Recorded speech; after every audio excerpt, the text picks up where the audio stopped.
भारत में एक से एक प्रचलित डाकुओं का इतिहास रहा है, पर दक्षिण भारत में एक ऐसा डाकू हुआ जिसने 20 साल तक तमिलनाडु और कर्नाटक के जंगलों में आतंक का ऐसा मंजर कायम किया कि उसका नाम सुनते ही लोगों की रूह तक कांप जाती थी। वो इतना निर्मम और खतरनाक था कि उसके आगे दो राज्यों की सरकारों को झुकना पड़ा। केवल 10 साल की छोटी सी उम्र में क्राइम की दुनिया में कदम रखकर वो इतना पॉपुलर हुआ कि कोई उसे रॉबिन हुड कहता तो कोई उसे डीमन कह के बुलाता। अपनी क्राइम की हिस्ट्री में उसने करीब 184 लोगों को मौत के घाट उतार दिया, जिसमें आधे से ज्यादा केवल फॉरेस्ट गार्ड्स और पुलिस वाले थे। इसके अलावा उसने लगभग 2000 हाथियों की निर्मम तरीके से जान ले ली और अपने सभी विरोधी गुटों का सफाया कर दिया। हाथी के दांत की तस्करी से लेकर चंदन की लकड़ी की स्मगलिंग तक से उसने बेशुमार दौलत हासिल कर अपने साम्राज्य को किडनैपिंग तक बढ़ा दिया था। दरिंदगी के लिए मशहूर वीरप्पन के शौक भी अतरंगी थे।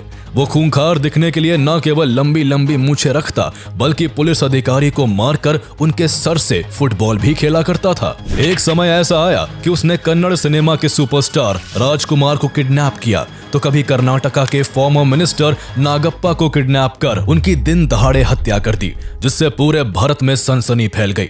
उसकी इस पॉपुलैरिटी और दरिंदगी से तंग आकर कर्नाटका एंड तमिलनाडु सरकार को उसे पकड़ने के लिए 5 करोड़ का इनाम घोषित करना पड़ा।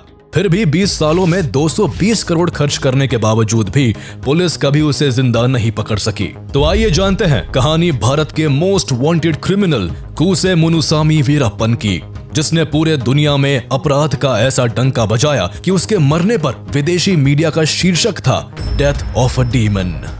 Veerappan and his gang members have killed 119 persons so far. Despite a decade-long effort by 2 states to nab this dreaded criminal, he has run away scot-free every time. However, Veerappan is also said to have helped villagers, which earned him a Robin Hood image. It is a matter of concern for the whole country. The kidnap drama of Kannada matinee idol Dr. Rajkumar by sandalwood smuggler Veerappan finally came to an end. We are going hammer and tongs to get at the forest brigand Veerappan. Koose Munnusamy Veerappan का जन्म 18 जनवरी 1952 को कर्नाटका के गोपीनाथम गांव में एक तमिल परिवार में हुआ। वीरप्पन का परिवार चरवाहों का काम करता था, जिस कारण वीरप्पन का बचपन से ही जंगल में आना जाना होता रहा। उस पर सबसे ज्यादा इन्फ्लुएंस उसके चाचा सालवई गौंडर का था, जो एक कुख्यात शिकारी और चंदन तस्कर था। इसलिए बचपन से ही वीरप्पन आपराधिक घटनाओं को देखते हुए बड़ा हुआ, या यूं कहे कि अपराध उसे विरासत में मिला। आसपास के जंगलों में अपने चाचा की पहचान के कारण धीरे धीरे वीरप्पन की भी दोस्ती कई शिकारी ग्रुप से हो गई। जब भी वो जंगल जाता तो अक्सर शिकारियों को हाथियों का शिकार करते हुए बड़े गौर से देखता। धीरे धीरे करके वीरप्पन को भी हाथियों का शिकार करना और उनसे पैसे कमाने का काम अट्रैक्ट करने लगा। उस समय के मशहूर हाथी तस्कर मलयूर मम्माटियन से वीरप्पन सबसे ज्यादा प्रभावित हुआ और अपने मकसद में कामयाब होने के लिए छोटी सी उम्र में ही बंदूक चलाने की ट्रेनिंग लेने लगा। उस समय दक्षिण भारत के जंगलों में हाथियों का शिकार करना आम बात थी। हाथियों को मारकर उनके दांतों को महंगे दामों में बेचा जाता। वीरप्पन भी मात्र 10 साल की उम्र में शिकार के लिए मैदान में कूद पड़ा और कुछ ही दिनों में इस काम में इतनी महारत हासिल करी कि उसका नाम उस समय के सबसे बेहतरीन शूटरों में शामिल होने लगा।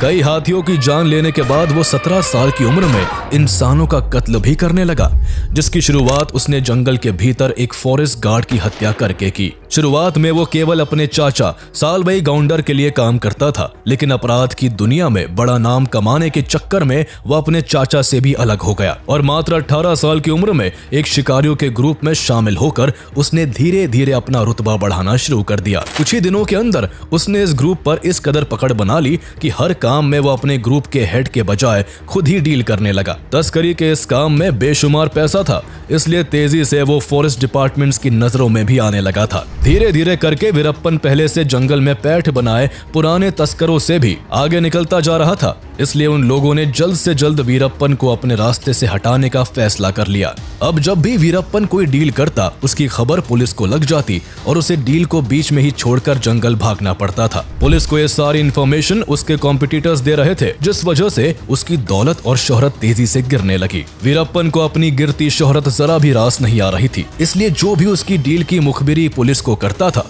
उसने उन सभी को चुन चुन कर मारना शुरू कर दिया। इसके बाद उसने अपने बीच आने वाले फॉरेस्ट गार्ड्स को भी मारना स्टार्ट कर दिया। जिससे उसका आतंक जंगल के बजाय अब आसपास के गांव में भी फैलने लगा था।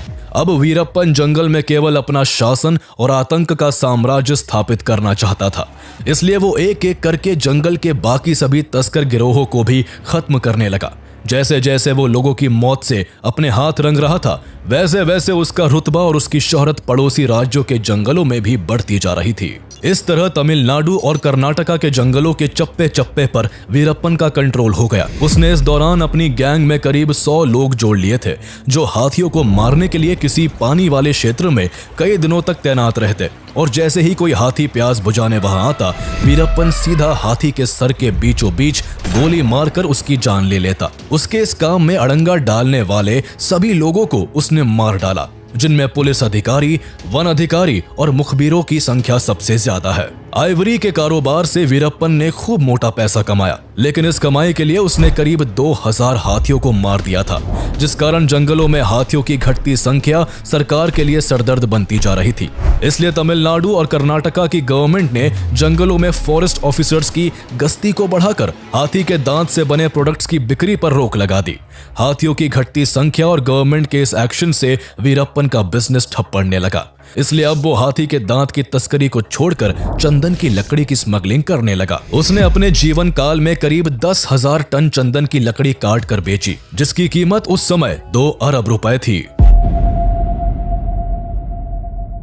भारत में चंदन की लकड़ी को काटना और उसे बेचना इल्लीगल और क्राइम है।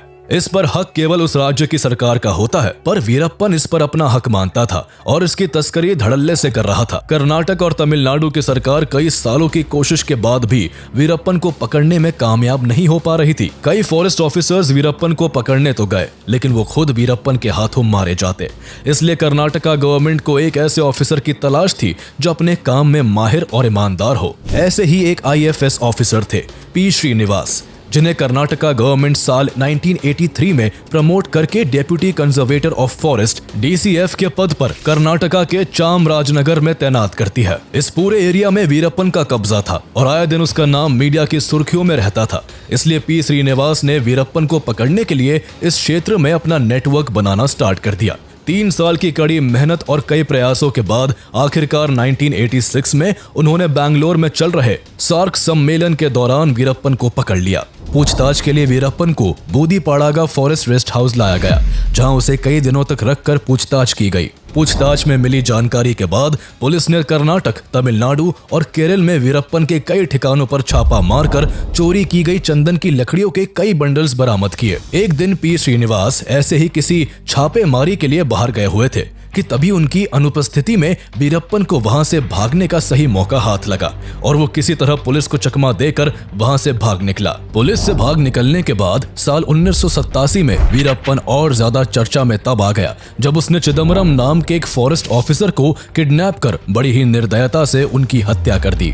P. श्रीनिवास पहले ही वीरप्पन के भाग निकलने से उलझन में थे, वहीं इस घटना के बाद वो और भी ज्यादा ताकत के साथ वीरप्पन को दोबारा पकड़ने में जुट गए। P. श्रीनिवास ने इस बार वीरप्पन के गांव गोपीनाथम पर फोकस किया। इस गांव में पुलिस ने पहले भी काफी इंक्वायरी की थी। वीरप्पन की खबर निकलवाने के लिए पुलिस लोकल लोगों को काफी परेशान करती थी। किसी पर जरा सा भी शक होने पर उसे पकड़कर हफ्तों तक जेल में रखा जाता और टॉर्चर किया जाता था। गोपीनाथम के अलावा हर उस गांव का वही हाल था जहां वीरप्पन का जरा सा भी आना जाना था। ऐसे जाने कितने लोग थे जिन पर पुलिस की पूछताछ के दौरान कई अत्याचार हुए, उन्हें पीटा गया, इलेक्ट्रिक शॉक दिए गए। इस क्रम में कई लोगों की जान तक चली गई, लेकिन P. श्रीनिवास ने पुलिस का ऐसा कोई भी तरीका इस्तेमाल नहीं किया, बल्कि उन्होंने इसका बिल्कुल ऑपोजिट किया।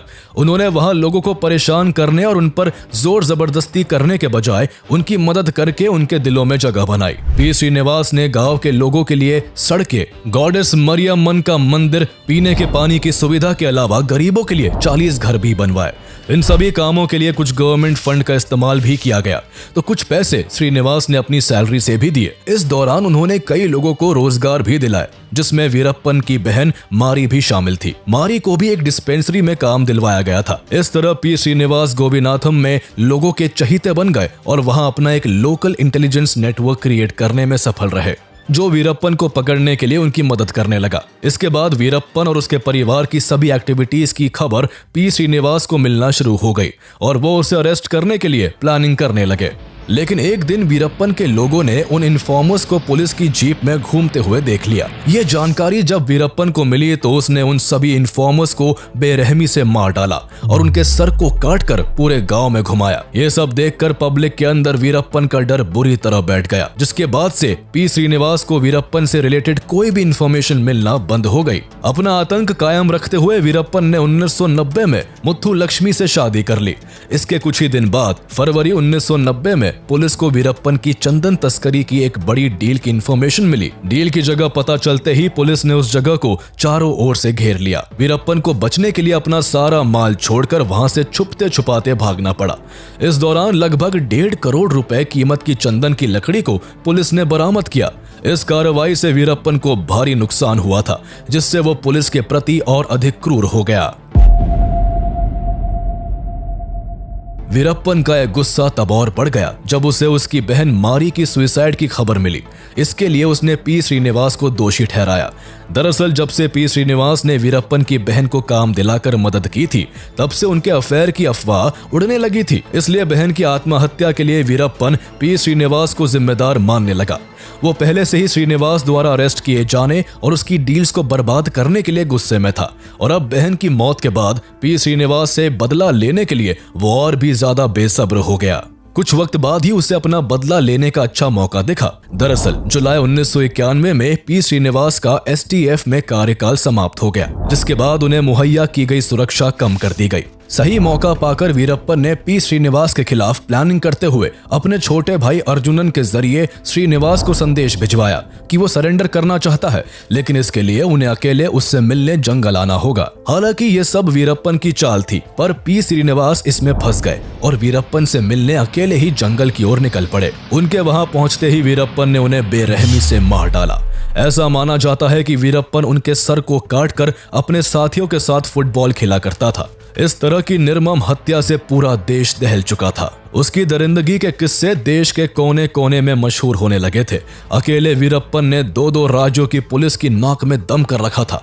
जब भी दोनों में से किसी एक स्टेट की पुलिस कार्रवाई करती, वीरप्पन दूसरे स्टेट के जंगलों में जाकर छुप जाता था, जिससे पुलिस चाहकर भी उसे पकड़ नहीं पा रही थी। इसलिए कर्नाटक और तमिलनाडु की गवर्नमेंट ने मिलकर 1992 में एक joint special task force STF का गठन किया। वीरप्पन को पकड़ने की जिम्मेदारी इस फोर्स के जॉइंट चीफ वॉल्टर देवराम को दी गई।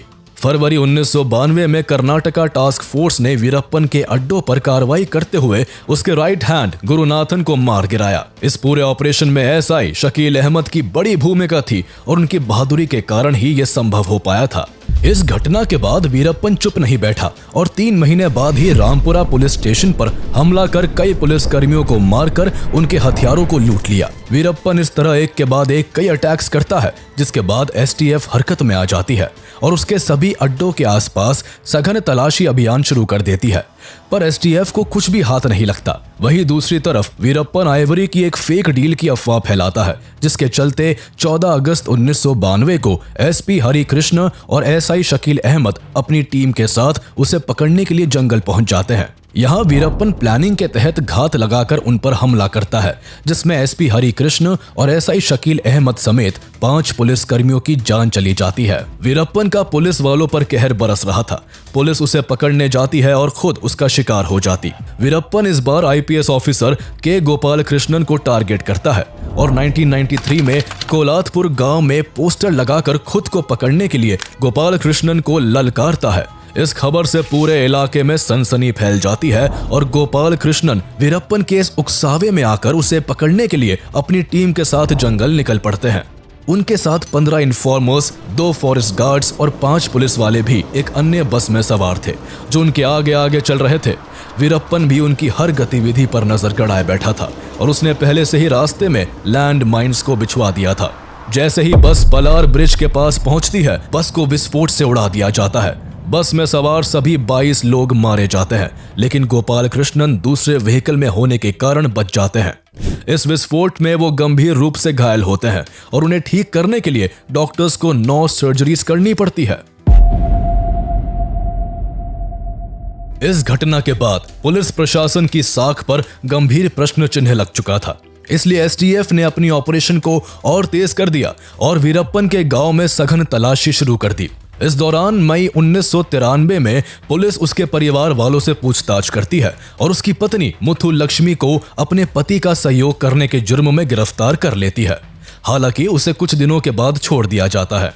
वीरप्पन की पत्नी को तो रिहा कर दिया गया, लेकिन इसी बीच तमिलनाडु गवर्नमेंट ने वीरप्पन और उसके गुट को पकड़ने के लिए एसटीएफ के साथ साथ बीएसएफ को भी जोड़ दिया। बीएसएफ ने जुलाई 1993 में फॉरेस्ट एरिया में ऑपरेशन करते हुए वीरप्पन के 19 साथियों को गिरफ्तार कर लिया। एक महीने बाद अगस्त 1993 में बीएसएफ और वीरप्पन की गैंग के बीच फिर से मुठभेड़ हुई, जिसमें वीरप्पन के 18 लोग मारे गए। वहीं इस दौरान बीएसएफ के 3 जवान भी शहीद हो गए। इसके बाद का क्रम कई सालों तक ऐसा ही चलता रहा। कभी पुलिस वीरप्पन के गैंग मेंबर्स को मार गिराती, तो कभी वीरप्पन पुलिस पर छुपके से हमला करके उन्हें अपना निशाना बनाता। पुलिस लाख कोशिशों के बाद भी वीरप्पन को पकड़ना तो दूर, उसको छू तक भी नहीं पा रही थी। जंगल में उसने एक ऐसा साम्राज्य स्थापित कर लिया था जिसे 2 राज्यों की पुलिस मिलकर भी नहीं गिरा पा रही थी। अब वीरप्पन ढेर सारे पैसों और अपने रसूख का इस्तेमाल करके पॉलिटिकल फेवर पाने के लिए उनसे अपना संपर्क बढ़ाने लगा। इसी चाहत में उसने वन अधिकारियों और चर्चित लोगों को अगवा कर उन्हें रिहा करने के बदले अपनी बात मनमाना शुरू कर दिया। 13 जुलाई 1997 में वीरप्पन ने बुरुड़े जंगलों में 10 फॉरेस्ट ऑफिसर्स को किडनैप कर लिया और उन्हें रिहा करने के बदले में सरकार से ऑफिशियल स्टेटमेंट के जरिए माफी की मांग की। हालांकि सरकार ने वीरप्पन से बातचीत के जरिए उन सभी को 7 हफ्तों के बाद रिहा करवा लिया। इसके कुछ ही महीने बाद 8 अक्टूबर 1997 को वीरप्पन की गैंग ने 2 वाइल्ड लाइफ फिल्म मेकर्स कृपाकर और सेनानी को किडनैप कर लिया, जो जंगल में कुछ शूट करने गए हुए थे। वीरप्पन को उनकी बात का विश्वास नहीं हुआ। उन्हें लगा कि वो दोनों पुलिस के इन्फॉर्मर्स हैं, इसलिए उसने 10 दिनों तक उन्हें अपने पास रखा और फिर जब उसका शक दूर हो गया तो उसने दोनों को छोड़ दिया। आगे चलकर दोनों ने वीरप्पन के बारे में काफी कुछ शेयर किया। उन दोनों के अनुसार वीरप्पन को वाइल्ड लाइफ बहुत पसंद थी और जंगलों में सालों से रहने के कारण वो किसी भी जानवर को उसकी आहट से पहचान लेता और कई जानवरों की आवाजें भी निकाल लेता था। इसके अलावा समय समय पर वो अपने क्राइम की ऑडियो और वीडियो रिकॉर्ड करवाकर बाहर भेजता, जिससे उसके आतंक का कहर कायम रहे। वीरप्पन वो खूंखार डकैत और तस्कर था जो गुनाह किए बिना रह नहीं सकता था।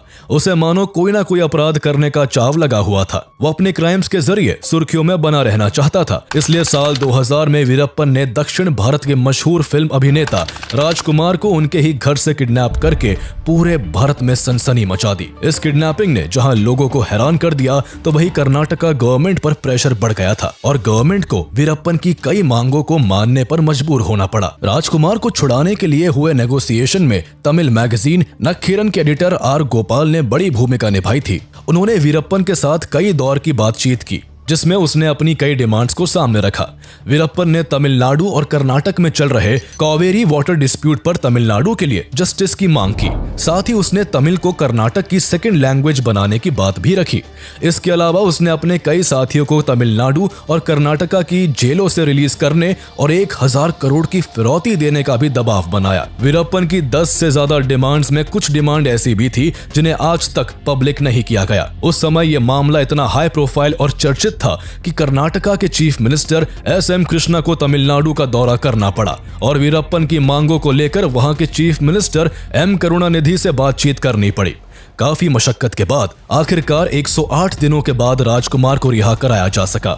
बाद में उस समय कर्नाटक के डीजीपी रहे सी दिनाकर ने अपनी किताब वीरप्पन्स प्राइस कैच राजकुमार में दावा किया कि राजकुमार को रिलीज करवाने के लिए कर्नाटक सरकार को 20 करोड़ रुपए वीरप्पन को देने पड़े थे। हालांकि राजकुमार के परिवार ने इसे मानने से इनकार कर दिया। इसके पीछे सच्चाई चाहे जो भी हो, लेकिन वीरप्पन का मशहूर लोगों को किडनैप करना अभी थमा नहीं था। राजकुमार की घटना के करीब 2 साल बाद 25 अगस्त 2002 को वीरप्पन ने कर्नाटका के फॉर्मर मिनिस्टर एच नागप्पा को उनके गांव कामगेरे से किडनैप कर लिया। नागप्पा 1996 से 1999 तक कर्नाटका के एग्रीकल्चर मार्केटिंग मिनिस्टर रह चुके थे। उन्हें अगवा करके एक बार फिर वीरप्पन ने पुलिस की रातों की नींद उड़ा दी। नागप्पा को रिलीज करवाने के लिए कर्नाटक और तमिलनाडु की जॉइंट स्पेशल टास्क फोर्स को केरल पुलिस के साथ काम करना पड़ा। इस बार सरकार ने नेगोशिएशन ना करके नागप्पा को छुड़ाने के लिए पुलिस या कार्रवाई करने का निर्णय लिया, लेकिन पुलिस की प्लानिंग बुरी तरह से फेल रही। ना तो नागप्पा को छुड़ाया जा सका और ना ही वीरप्पन को गिरफ्तार किया जा सका। वहीं वीरप्पन पुलिस के इस रुख से काफी गुस्से में था, इसलिए जब उसे लगा कि सरकार उससे कोई नेगोशिएशन नहीं करेगी तो उसने नागप्पा को मारकर जंगल में फेंक दिया। इस घटना से एक बार फिर पूरा दक्षिण भारत सन्न रह गया। कर्नाटका और तमिलनाडु की जॉइंट स्पेशल टास्क फोर्स की भारी बदनामी हुई। उनकी कार्यशैली पर सवाल उठाए जाने लगे और उनके ऊपर वीरप्पन को जल्द से जल्द पकड़ने का दबाव बढ़ने लगा। इस घटना के बाद कर्नाटका गवर्नमेंट ने वीरप्पन को जिंदा या मुर्दा पकड़ने पर इनाम की राशि को बढ़ाकर 5 करोड़ कर दिया। यह राशि दाऊद इब्राहिम को पकड़ने के लिए रखी गई इनामी राशि के बाद दूसरा सबसे बड़ा इनाम था। पहले हाथियों का शिकार, फिर चंदन की तस्करी और फिर बड़े बड़े लोगों को किडनैप कर वीरप्पन मशहूर तो हो गया था, लेकिन अब लोग भी उससे तंग आ चुके थे और उससे छुटकारा पाना चाहते थे। कर्नाटक और तमिलनाडु सरकार के लिए वीरप्पन पहले से ही पांव का कांटा बना हुआ था, जिसका जल्द से जल्द सफाया करना जरूरी था। इसलिए साल 2003 से 2004 के बीच तमिलनाडु की चीफ मिनिस्टर जयललिता ने आईपीएस के विजय कुमार को एसटीएफ को लीड करने की जिम्मेदारी सौंपी। विजय कुमार एक बहुत ही एक्सपीरियंस पुलिस ऑफिसर थे और उन्हें कर्नाटक, तमिलनाडु और केरल के जंगलों के बारे में भी काफी नॉलेज थी। उनके साथ आईपीएस एनके सेंथामराई कन्नन को एसटीएफ सेकंड इन कमांड की जिम्मेदारी सौंपी गई। जयललिता की तरफ से वीरप्पन को जिंदा या मुर्दा पकड़ने के लिए एसटीएफ को खुली छूट दी जाती है, जिसके बाद विजय कुमार वीरप्पन से जुड़ी हर छोटी बड़ी इंफॉर्मेशन जुटाने में लग गए। इन सब में एसटीएफ को करीब 10 महीने का वक्त लग जाता है, जो इस बार कोई भी गलती नहीं करना चाहते थे। इसलिए उन्होंने सबसे पहले वीरप्पन की मौजूद सभी वीडियोस को बड़ी बारीकी से देखना शुरू कर दिया और आखिरकार उनको सफलता हाथ लगती है। दरअसल विजय कुमार वीरप्पन की सभी वीडियोस को देखकर कड़ियों को जोड़ने का प्रयास कर रहे थे। तभी अचानक से एक वीडियो को देखकर विजय कुमार चौंक जाते हैं और उनकी आंखें चमक उठती है। उन्होंने देखा कि वीरप्पन उस वीडियो में एक किताब पढ़ने का प्रयास कर रहा था, पर आंखों की कम रोशनी के कारण उसे पढ़ने में काफी दिक्कत हो रही थी। विजय कुमार ने अपने इन्फॉर्मर से इस खबर को वेरीफाई करवाया तो पता चला कि वीरप्पन को मोतियाबिंद की बीमारी है और जल्द ही वो इसका ट्रीटमेंट करवाना चाहता है। सालों से चली आ रही पुलिस के साथ मुठभेड़ में वीरप्पन के काफी लोग भी मारे जा चुके थे। वहीं पिछले 10 महीनों से विजय कुमार द्वारा चलाए जा रहे विशेष अभियान ने उसके धंधे और ग्रुप को पूरी तरह से तोड़कर रख दिया था। इसलिए अब सही मौका देखकर वीरप्पन किसी दूसरी लोकेशन पर शिफ्ट करने की फिराक में था। सेंथामराई कन्नन और विजय कुमार जानते थे कि इस बार वीरप्पन को पकड़ने के लिए उन्हें उसकी गैंग के ही कुछ लोगों को अपने साथ जोड़ना होगा। कन्नन इस काम में जुट गए और बहुत कोशिश के बाद वो वीरप्पन के 2 गैंग मेंबर्स को पुलिस का इन्फॉर्मर बनाने में सफल रहे। इनमें से एक इन्फॉर्मर जंगल में वीरप्पन के साथ रहकर काम करता था, तो वही दूसरा वीरप्पन का बाहर का बिजनेस संभालता था। एसटीएफ के साथ आते ही उन्होंने वीरप्पन की हर खबर कन्नन को देना शुरू कर दिया। फर्स्ट इन्फॉर्मर जंगल से वीरप्पन से जुड़ी जानकारी लाता और सेकंड इन्फॉर्मर से साझा करता। दूसरा इन्फॉर्मर यही इन्फॉर्मेशन कन्नन को फॉरवर्ड कर देता। इस तरह एसटीएफ को वीरप्पन की हर जानकारी मिलने लगी थी। जंगल में रह रहे फर्स्ट इन्फॉर्मर को इस बार कन्नन ने वीरप्पन के बाहर निकलने वाले दिन से जुड़ी हर इन्फॉर्मेशन जुटाने का काम दिया। इसमें उसे 1 हफ्ते का वक्त लग गया। सारी जानकारी जुटाने के बाद सेकंड इन्फॉर्मर कन्नन को इन्फॉर्मेशन शेयर करने के लिए एक चाय की दुकान पर बुलाता है। मीटिंग 16 अक्टूबर 2004 को फिक्स की जाती है, जिसमें दोनों इन्फॉर्मर को कन्नन से मिलना था। 16 अक्टूबर के दिन फर्स्ट इन्फॉर्मर द्वारा बताई गई चाय की दुकान पर दूसरा इन्फॉर्मर पहुंचता है। वही सेंथामराई कन्नन अपनी अनकवर गाड़ी में बैठे हुए थे। कुछ देर बाद फर्स्ट इन्फॉर्मर भी वहां पहुंच जाता है और चाय पीने के बहाने दूसरे इन्फॉर्मर को बताता है कि अन्ना 18 अक्टूबर को अपना ट्रीटमेंट करवाने जंगल से बाहर आने वाले हैं और वो सेलम के एक हॉस्पिटल में अपना ट्रीटमेंट करवाना चाहते हैं, लेकिन वो चाहते हैं कि इसकी खबर पुलिस को ना लगे, इसलिए वो हर चीज को कई बार वेरीफाई करवा रहे हैं। इसके साथ ही वो बताता है कि उनके साथ कुछ हथियारों से लैस आदमी भी हो सकते हैं, इसलिए किसी ऐसी गाड़ी को लाया जाए जिसमें ज्यादा लोग बैठ सके। सेकंड इन्फॉर्मर सारी इन्फॉर्मेशन कन्नन को फॉरवर्ड करता है, जिससे वो अपने सीनियर विजय कुमार को पास कर देते हैं। यह विजय कुमार और उनकी टीम के लिए बेस्ट चांस था, क्योंकि उन्हें भी पता था कि वीरप्पन को जंगल के अंदर पकड़ना लगभग नामुमकिन है। इसलिए वीरप्पन के जंगल से बाहर आने वाले दिन को ही उसकी जिंदगी का आखिरी दिन बनाने में एसटीएफ पूरी जी जान से जुट जाती है। प्लानिंग की जाती है कि वीरप्पन को आंख के इलाज के लिए हॉस्पिटल तक एम्बुलेंस के जरिए लाया जाएगा। एम्बुलेंस तक लाने का काम इन्फॉर्मर को सौंपा गया। इस काम के लिए एम्बुलेंस को इसलिए चुना गया ताकि वीरप्पन को सब कुछ नॉर्मल लगे और उसे एसटीएफ के प्लान की भनक तक न लग सके। हालांकि हड़बड़ी में इस एम्बुलेंस में सेलम की स्पेलिंग गलत लिख दी गई। यह एसटीएफ की ओर से एक बड़ी चूक थी, परंतु किस्मत से वीरप्पन और उसके गैंग के लोगों की नजर इस गलती पर नहीं जा सकी। इस पूरे ऑपरेशन को ऑपरेशन कोकून नाम दिया गया, जो कि एम्बुलेंस का कोड नेम था। वीरप्पन को इलाज के बहाने एम्बुलेंस के जरिए जंगल से बाहर लाने का प्लान तो बन चुका था, पर अब एक चैलेंज ये था कि उस एम्बुलेंस को ड्राइव कौन करेगा। इसलिए विजय कुमार और सेंतमराई कन्नन इस ऑपरेशन में शामिल होने वाले सभी कमांडोज के साथ मीटिंग करते हैं, जिसमें तय होता है कि एम्बुलेंस का ड्राइवर और हेल्पर एसटीएफ के ही 2 अंडरकवर एजेंट होंगे। उधर वीरप्पन, जो कि अपनी लंबी लंबी मूंछों के लिए मशहूर होता है, वो बाहर निकलने से पहले अपनी मूंछें कटवा लेता है और 18 अक्टूबर 2004 को रात के समय जंगल से बाहर निकलकर अपने तीनों साथियों के साथ एम्बुलेंस में बैठ जाता है। एसटीएफ के कमांडोज गन्ने से भरी ट्रक और एक लॉरी की आड़ में छुपकर अपनी अपनी पोजीशंस ले लेते हैं। 6 एसटीएफ कमांडोज पास के ही स्कूल की छत पर अपनी अपनी AK-47 राइफल्स के साथ मुस्तैद हो जाते हैं। वही कनन एक वैन से फील्ड पर उतरकर अपनी टीम को इंस्ट्रक्शन देने लगते हैं।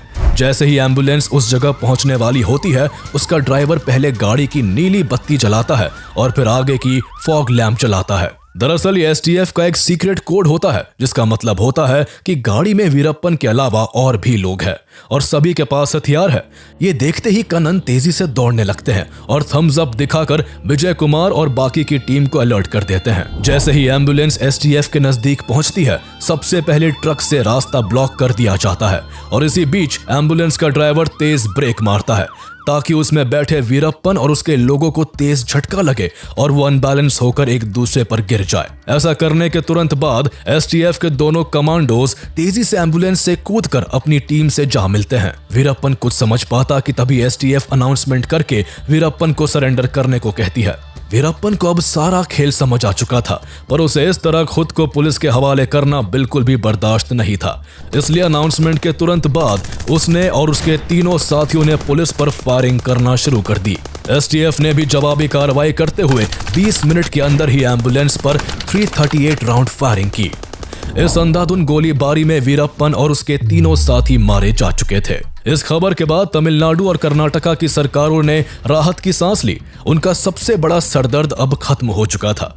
वहीं वीरप्पन की मौत से लोगों के बीच भी काफी जश्न का माहौल देखा गया। वीरप्पन के गांव के लोगों ने पटाखे जलाकर खुशियां मनाई। जैसे ही ये इन्फॉर्मेशन तमिलनाडु की चीफ मिनिस्टर जयललिता को दी जाती है, उनका खुशी का ठिकाना नहीं रहता। बाद में ऑपरेशन कोकून को सफल बनाने में शामिल सभी जाबाजों को उनकी बहादुरी के लिए तमिलनाडु सरकार द्वारा सम्मानित किया जाता है। हालांकि वीरप्पन की क्राइम की दुनिया को आगे बढ़ाने में पुलिस डिपार्टमेंट के कुछ लोग भी जिम्मेदार थे। कई बार वीरप्पन पकड़े जाने के काफी करीब आकर बच निकलता था, क्योंकि कुछ करप्ट पुलिस वालों के जरिए उसे सारी इंफॉर्मेशन पहले ही मिल जाती थी।